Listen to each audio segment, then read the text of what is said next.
Pemerintah mengeluarkan kebijakan baru terkait aborsi. Hal ini sebagai langkah pemerintah untuk menurunkan angka aborsi tidak aman di Indonesia. Apakah ini merupakan keputusan pemerintah yang tepat untuk mencegah maraknya aborsi? Jendela data untuk Anda.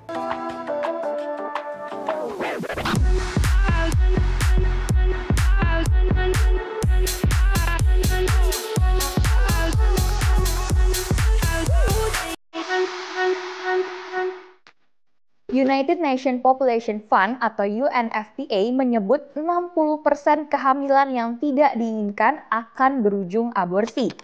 Kehamilan yang tidak diinginkan banyak terjadi pada korban kasus kekerasan terhadap perempuan. Mirisnya, praktik aborsi dilakukan secara tidak aman.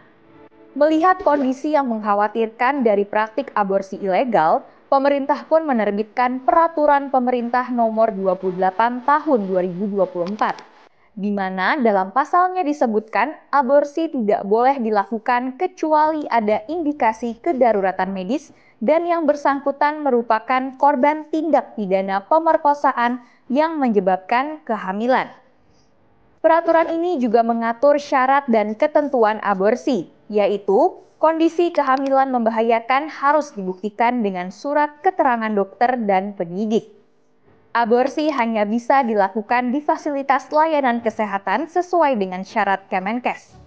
Syarat lainnya untuk bisa melakukan aborsi ialah mendapat pendampingan dan konseling bagi sang ibu. Hal yang perlu diperhatikan dalam isu aborsi ialah memastikan keberadaan tenaga medis berkompetensi baik dan memahami kasus hukum.